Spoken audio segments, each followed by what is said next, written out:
네, 김용환입니다. 같이 말씀 묵상하겠습니다. 한 사회가, 한 공동체가 무너지는 그 중요한 이유는 뭐냐면 기준의 상실입니다.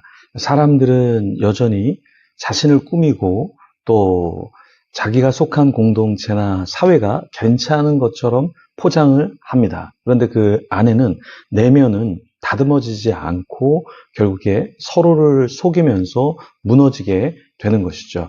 최근에 어떤 분을 만났는데 본인이 교제를 하면서 참 좋은 분인 줄 알았는데 만나보니까 너무 목회자가 뒤에서 사람들을 욕하고 자신이 갔던 섬겼던 그 교회, 메시지를 전했던 교회에 대해서 악평을 하는 것을 들으면서 너무 힘들고 결국에는 더 이상 관계를 하지 못하게 되었다라는 이야기를 했습니다.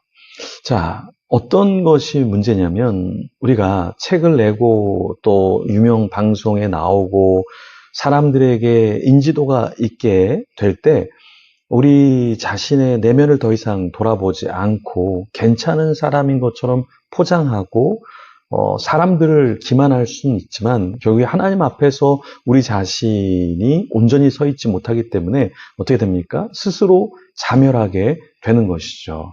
우리의 문제는 무엇이냐면 높아진 우리의 생각 그리고 마음, 견고하게 굳어버린 목이 우리의 목이 된다라는 거예요. 하나님께서는 부드러운 자들을 원하셨고 목이 곳곳한 자들을 하나님께서는 가만두지 않으셨습니다. 하나님께서 문제 삼으신 것은 무엇입니까? 어떤 외형과 어떤 보이는 것이 부족해서가 절대 아닙니다.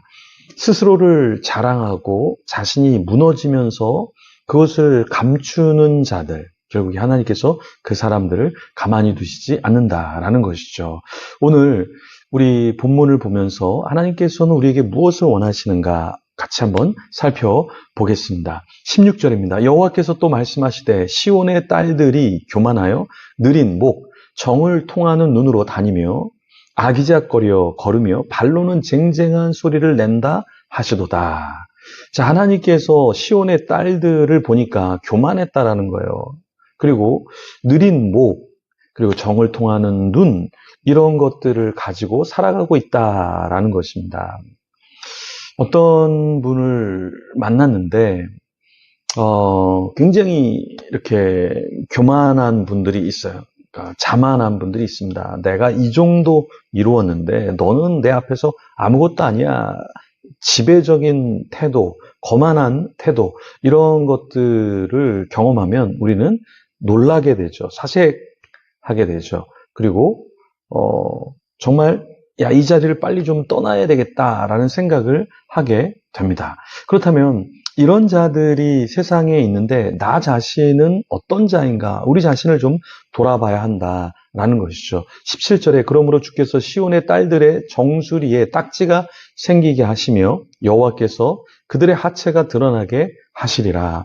하나님께서 이런 자들은 가만두지 않고 수치를 다 드러내겠다라고 말씀하십니다. 우리가 우리의 어떤 가면을 쓰고 또 사람들을 기만하고 속일 수는 있지만 하나님을 속일 수는 없고 시간이 지나면 어떤 존재인지 어떤 사람인지가 다 드러나게 되어 있습니다. 우리 냄새는 속일 수가 없죠. 내가 무엇을 먹었는지 마늘을 먹고 나서 내가 마늘 냄새를 숨기려고 해도 잘 숨겨지지가 않죠. 차가운 곳에 있다가 이렇게 뜨거운 곳으로 딱 들어오면 그 찬기가 느껴집니다.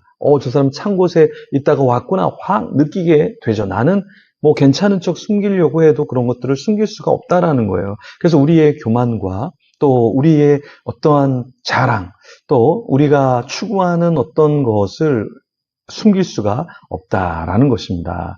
그러면 이스라엘 백성들의 문제는 여전히 무엇이었냐면 그들이 하나님 아닌 다른 것들을 추구하고 있었다라는 거예요. 그래서 18절에서 23절에 보면 그들이 장식한 발목고리, 머리에 망사, 반달 장식, 귀고리, 팔목고리, 얼굴 가리개, 화관, 발목 사슬, 띠, 향압, 호신부, 반지, 코고리 여러 가지 것들, 외형적으로 사람들이 볼 때 주목할 만한 것들을 추구하며 살았다라는 것입니다.